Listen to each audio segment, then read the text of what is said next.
you're not doing this for your lifetime. You're doing this for one, your lifetime that you're in, and then to show a blueprint to the generations that are to come. Hello, welcome to ST009, the wisdom to impacting the generations to come. So, usually, what we have been taught when it comes to this business world, we have been introduced to how to build wealth, how to build generational wealth, how to never be poor, how to have happy families, how to maybe raise up people that function the way we function, how to lead teams, and all this is good. Like you have seen so far in your business, in your company, you see that all this is good, but then eventually all this stops in our lifetime.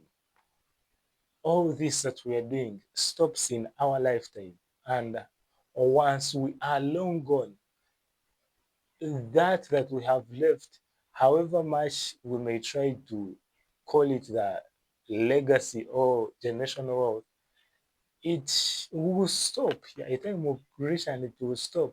We had this, the Queen of England, Queen Elizabeth, when she passed on. How long did it take for no one to talk about her? How long? Maximally 3 days, 1 week. She was forgotten. Yet she was a person that had done so much in her lifetime. She had built a very powerful foundation when it comes to the reign of England as it had reached and as it is still going on. So all this we see that even the people that had been so prominent, the legacy they had built, their name stopped at a time when their living stopped. Even the little extension that their name could reach, it was not more than a week. And how much more you, according to what you know yourself, you could have done as of now. Okay, so the aim is impacting the generations to come. Why?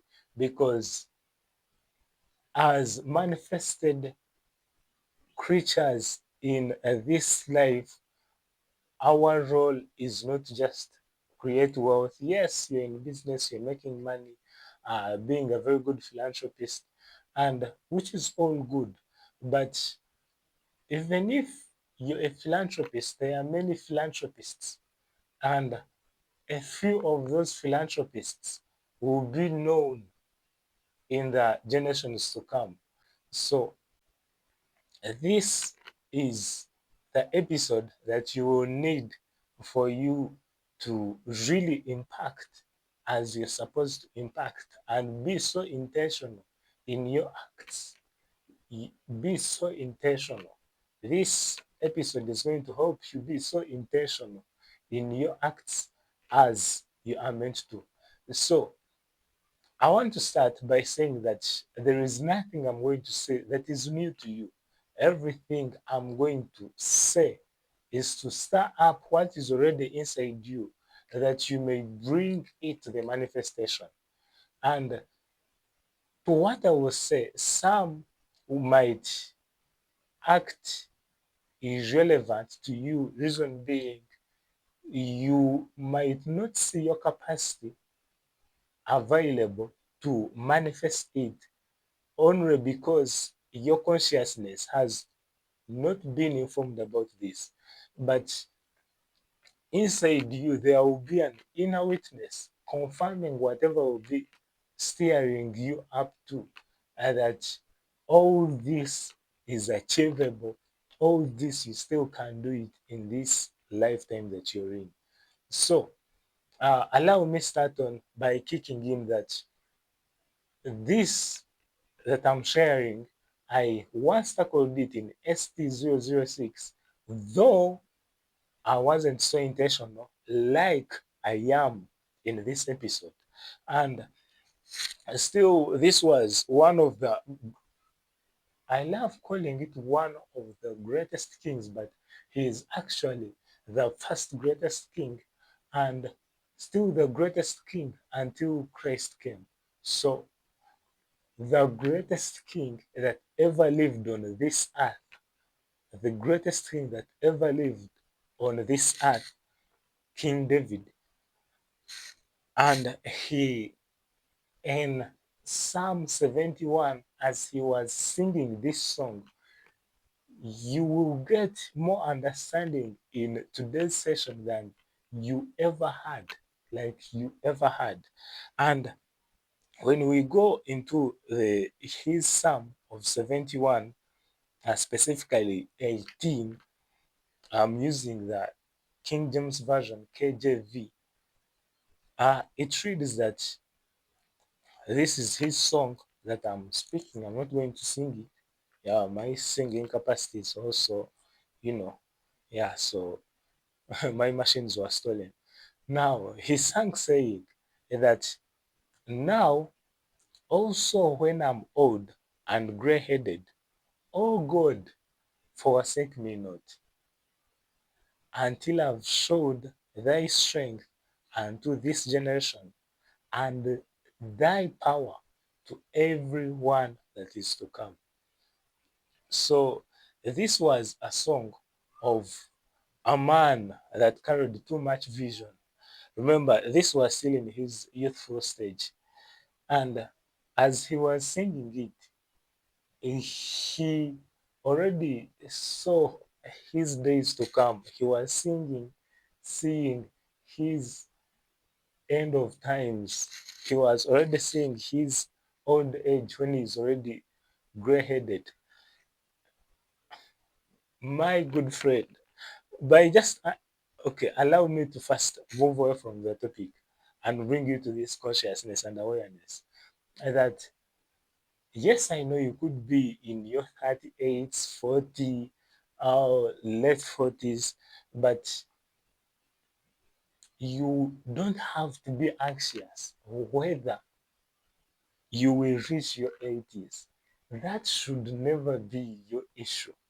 You already see by the meditations of this greatest king, the wisdom that he carried, that he knew he had to reach those old ages.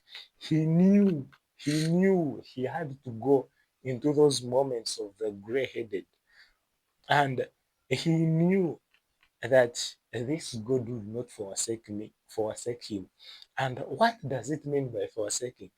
Here, forsaking, it is not a place where someone forbids you, someone just drops you off, like how you would have this employee, and once your company progresses to a certain level, now you find their qualification not worthy of being on your team, and now you just let them off.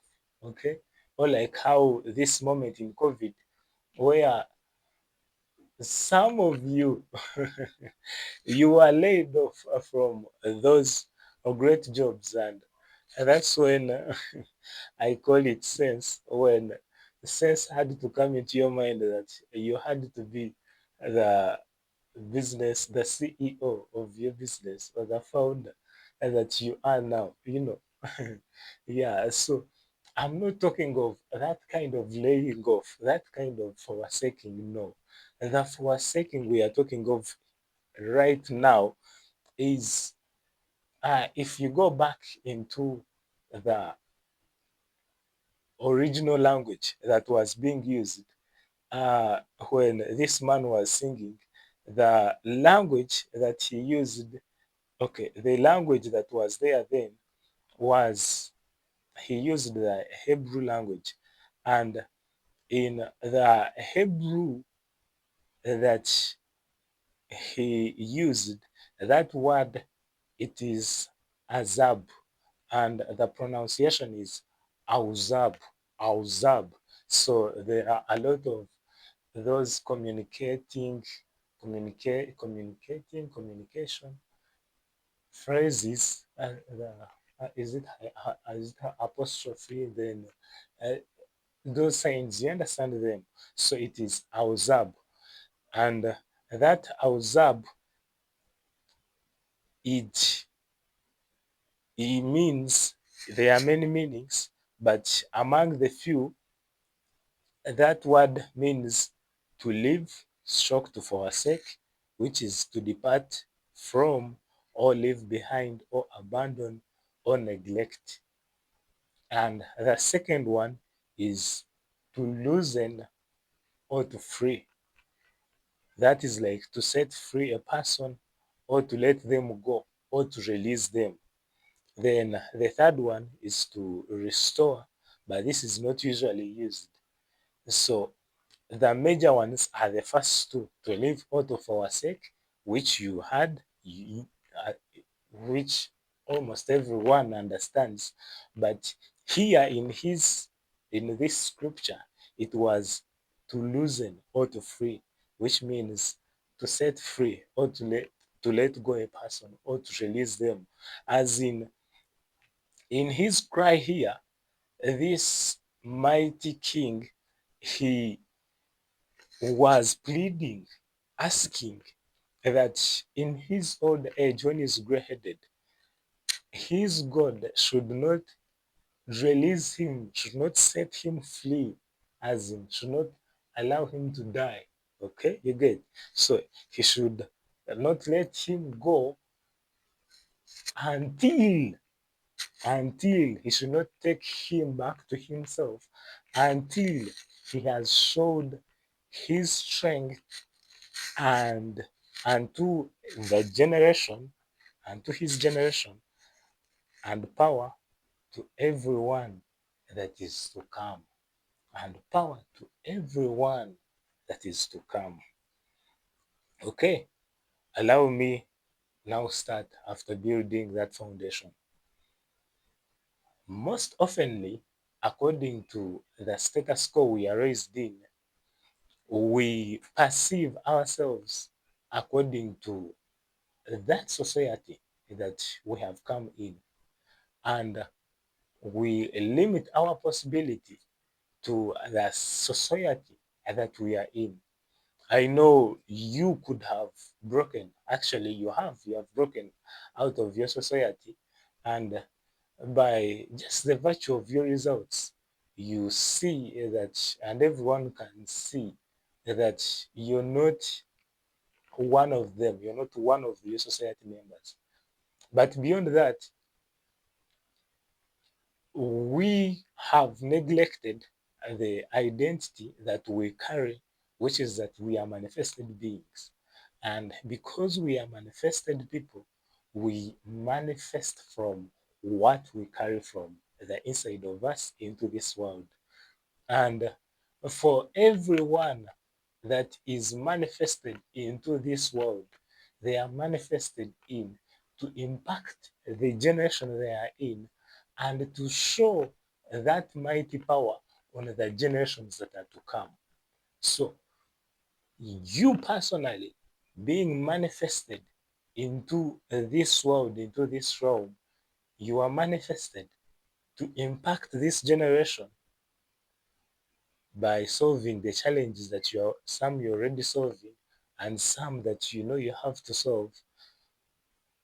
I'm not going to tell you the challenges you're supposed to solve. You know personally the challenges that you have to solve. And beyond that, that through those challenges you'll be solving, too much of the power will be understood by the people to come. Let it be 300 years after you have long gone, or 1,000 years you have long gone. Yeah, if that is Christ has not yet returned. Okay, and then these people that are to come, they will understand what you are doing. So, in short, what I'm trying to deliver is that your impact should be so intentional as you are changing systems and impacting governments, impacting the minds of young men. Your mind has to keep intentional that you're not doing this for your lifetime. You're doing this for one, your lifetime that you're in, and then to show a blueprint to the generations that are to come.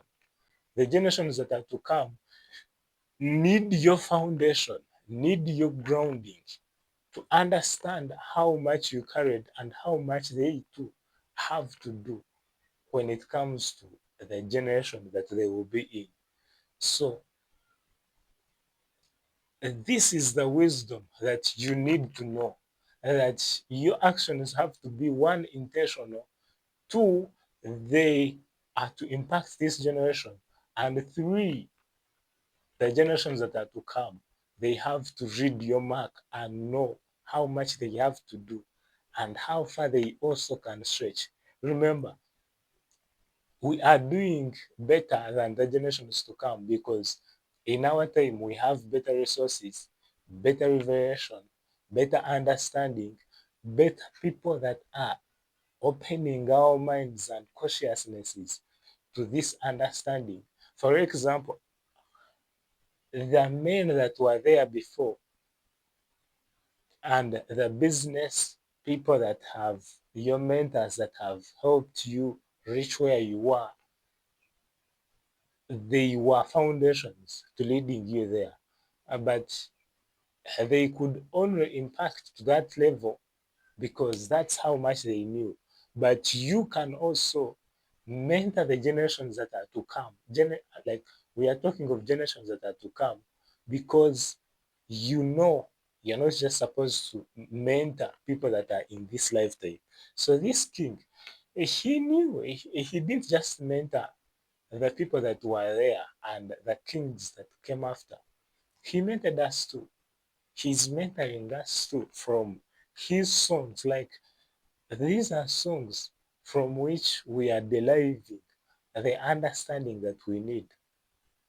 And how much more you, who now has this kind of understanding, who is fully persuaded that in your realm of business, as you're impacting nations through what you are doing, as you're impacting systems, as you're changing systems, as you influence and spread your affluence unto every man, you have the consciousness that you're not stopping in this generation, but the people that are to come, they also have to feel your impact. So you truly cannot settle for less than this. You know that, and me and you, we have no option. We were checkmated. Like we just were checkmated. We have no option but to show forth this kind of results. And is it possible? Obviously, it is. But is it possible for us to settle for less? Yes, it is. And are you willing to settle for less? And that is your answer. It's you that carries the answer for such a kind of question. All right, just go do big, go manifest big as you're meant to. Go work harder than you have ever thought possible because you already know it's not hard, it's possible, it's easy. Yeah, the yes might not be, you might face the challenges, but even if the challenges come, your challenges are not like I'm lacking food, I'm starving. No, the challenges are how fast can I go? So, in short, you'll still be moving, you'll still be flowing, but not flowing at the frequency and intensity that you want yourself to flow at, and which is good also because that's a good challenge from which you can now derive more understanding and then flow as you're supposed to flow. Stay well, stay blessed, and in ST0 ST010, no, ST010. Yeah, I'm going to give you more understanding of this, and I link it up so that you also can see how easy and possible it is. Remember, I'm not special from you. You're not special from me. We are not special from any other person. We are just one body manifesting the great work that we are supposed to manifest. Stay blessed, stay well. I love you. Take care. Go continue to do big like you are supposed to do.